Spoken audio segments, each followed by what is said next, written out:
mayor is getting national attention for the way that she's spending taxpayer dollars. Now, critics say you can't turn your head in the Chicago suburb of Dalton without seeing the name of Mayor Tiffany Henyard. She's also the supervisor of a neighboring township and refers to herself as Super Mayor. It's her TikTok handle, too.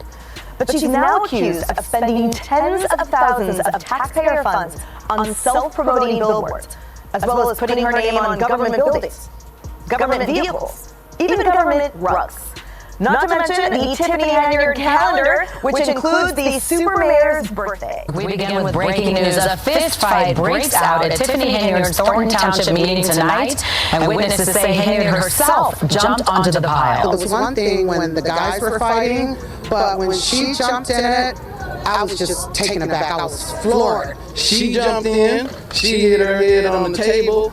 So, I don't know, We could dive into everything from her warning the townspeople to have her money ready, to her extravagant spending habits, including the jaw-dropping $40,000 she racked up in a single day using the town's credit cards. On Amazon, yes, all of its receipts and all. And for those who are not up to date with the latest twist, she lost her re-election for mayor and also lost her bid for township supervisor. That means she is officially out of a job. News as we come on the air tonight. It appears Tiffany Henyard is out. Thanks for joining us. I'm Scott Schneider. I'm Dawn Hasbrook. Our Dane Plato has been the leader in breaking news on all of the Dalton drama. Dane, this sounds like a shocker.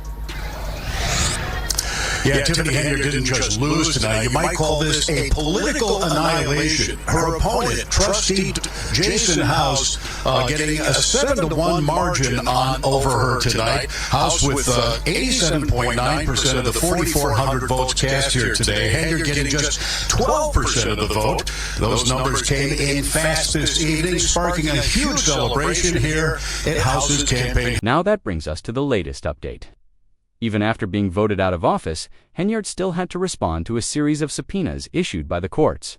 During her time as mayor and township supervisor, she flat-out stopped responding to Freedom of Information Act requests.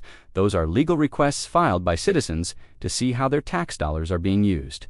In Henyard's case, she used township credit cards for a huge amount of her spending, and credit card statements are exactly the kind of documents that FOIA requests are supposed to uncover.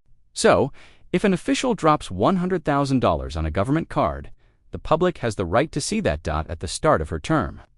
The village was complying with those requests, which allowed journalists to sound the alarm. Like, hey, this lady is spending out of control, one of the latest expenses stirring up backlash. The Taste of Thornton Township event last month.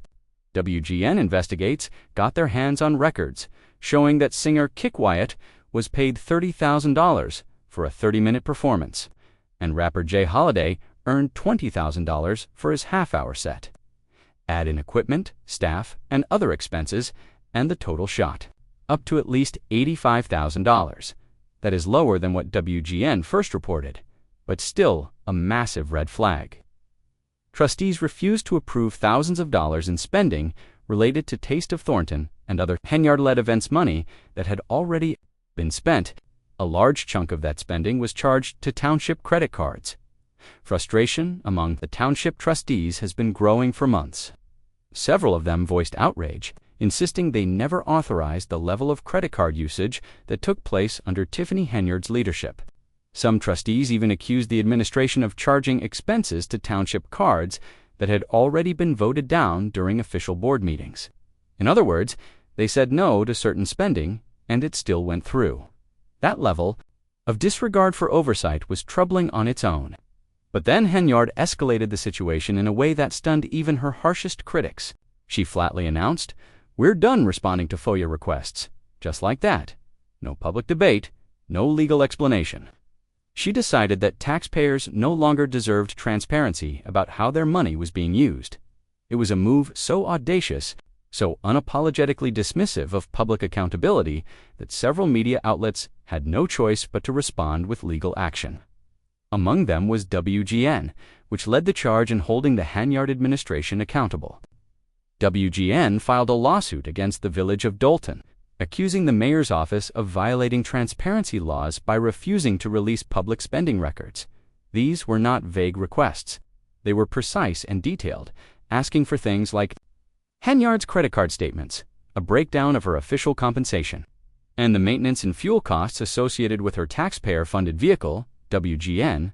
Investigators had filed the request late last year, hoping to piece together a clearer picture of how township funds were being spent. But Dalton's leadership stonewalled completely, refusing to release any documents. In response, WGN appealed to the Illinois Attorney General's office. The AG's office reviewed the situation and ultimately sided with the media. They issued a directive ordering the village of Dalton to turn over all requested records by mid-March. That deadline came and went on still. Nothing was provided. Now fast forward to the present day, and the stakes have only gotten higher. It is no longer just WGN suing Henyard and the village. Multiple watchdog groups and transparency advocates have filed lawsuits demanding access to those same documents, but Henyard had dragged her feet long enough to get ousted from office. Once she was out, she attempted to wash her hands of the whole situation. Her attitude, according to court documents and public comments, was essentially, "That's not my problem anymore. There's a new mayor now. Go ask them."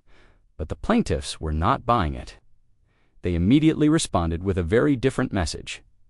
Not so fast.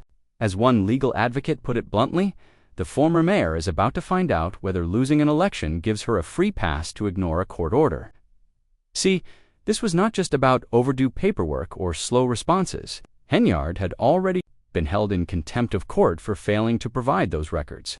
That means a judge had found her in violation of the law while she was still in office. Yet, even after that contempt ruling, she refused to comply.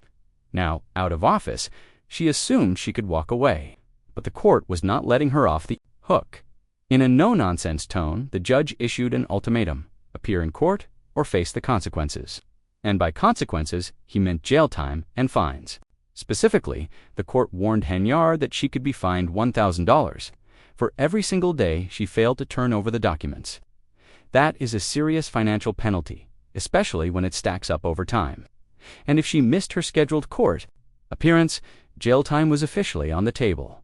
So, under mounting pressure and with the threat of incarceration looming, Tiffany Henyard finally made her move.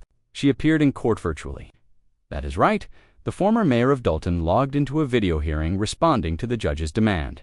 Her appearance was not just about damage control, it was a legal obligation. The lawsuit in question had been sparked by a FOIA request submitted by a downstate government watchdog group. That group wanted access to her credit card records, and they had every legal right to request them. But according to court filings, Henyard ignored the request for months. She also skipped a prior court hearing entirely, which only made matters worse. Now, with multiple lawsuits underway and court pressure intensifying, the question remains: will Henyard be forced to pay thousands in daily fines or worse? Will she actually serve jail time for contempt?